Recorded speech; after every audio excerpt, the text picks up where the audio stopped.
It's such an honor to be with you, sir, Dr. Paul Craig Roberts. You are the chairman of the Institute for Political Economy here in the United States. You are a former Wall Street editor and an author of many, many books. In Europe, we love you because you have a perspective that many do not have, as you speak in broad manners about the important issues of foreign policy and the state of the American culture today. You have also been awarded outstanding contributions here in the United States for your contribution to the development of the U.S. economical policy, and we're so thrilled and honored to be with you.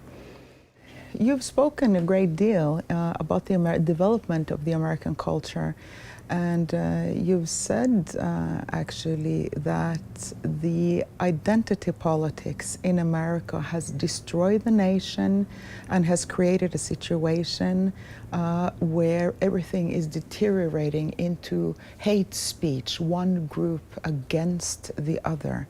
What do you mean by that? You cannot have a diversity population when you teach hatred of the various components. Now, what happened in the United States was that the liberal class, the progressive class, the left-wing class, they ceased to represent the working class. And in place of standing up for the working class against the capitalist exploiter, the employer, they created a new victim group and a new exploiter. And the new exploiter is the white heterosexual male. And the new victim class is everyone else. It's the women, it's the homosexuals, it's the blacks, the Hispanics, transgendered, anybody but a white heterosexual male. So the whole notion of class conflict has been replaced by gender conflict, race conflict, sexual preference conflict. So that we now have a situation in which you have new forms of diversity, and such as homosexuals, straight, gender differences, racial differences, and these have taken the place of the class difference. And so the whole thing has been turned around. And so with the new victim group being white heterosexual males who are defenseless, they are not protected by quotas. They are not protected by prohibitions against hate speech or hate crimes. You can say anything about a white heterosexual male, which is peculiar if they are actually the dominant group.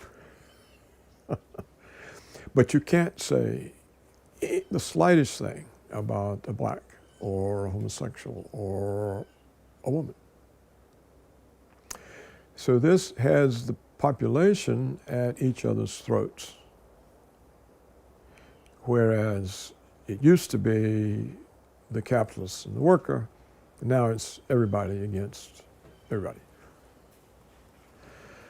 And yet we have more and more diversity. So this is not a framework for a peaceful society. It's not a framework for a society that can come together and deal with common problems. And it's not a society that can exercise constraint over its government because it's split. It's not united. And therefore, it's very easy for very powerful interest groups to dominate and it becomes almost impossible to constrain the powers of government. For example, in the 21st century, which is still a new century, the Bill of Rights has been stripped out of the Constitution. The George W. Bush administration declared that the president, on his own authority, had the right to arrest and detain American citizens indefinitely without a warrant, without presentation of evidence to a court. In other words, the president said he had the powers of a medieval baron to pick up somebody and throw them in a dungeon and keep them there. Then we had, with the Obama administration, the president declared he had the power to kill American citizens without due process of law, and exercise this power on some Islamic American citizens who he said were supporting terrorism, and murdered them with missiles shot from drones. Well, this is a claim that citizens can be executed without due process of law. There was no, it was on suspicion alone. There was no indictment, no presentation of evidence, no court, no conviction. It was just execution. Well, these are totally prohibited by the United States Constitution.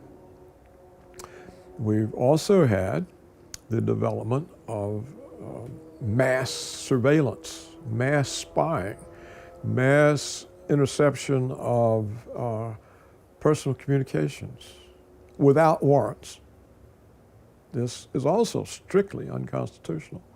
It's now written in law. We actually have laws. And in fact, just recently, the Congress renewed the law, and President Trump signed it, that the National Security Administration can spy on whoever it wants without any warrant, without going to a court, without presenting evidence why this needs to be done, so that we have massive surveillance, not just of Americans, but of the whole world. You may remember there was the issue of the NSA intercepting the Chancellor of Germany's personal cell phone calls. So those are three big examples of how civil liberty, which is the basis for the United States, has been destroyed in the 21st century, all on the basis of protecting us against terrorism. But of course, when there are no constraints on government, you're not protected. The government, with those kinds of powers, is a much greater threat to people than terrorists. And so this shows an extraordinary collapse, because when the differences were class, there was a milieu, an atmosphere for reforms. You could say, okay, we've got to do more for the underdogs, the ones who are carrying the brunt. And so they brought in Social Security, they brought in Medicare, they tried to do things that help the down and out.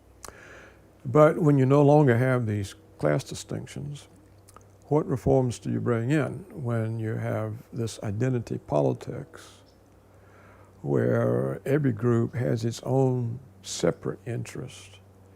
There's no basis for any kind of reform. How do you reform it?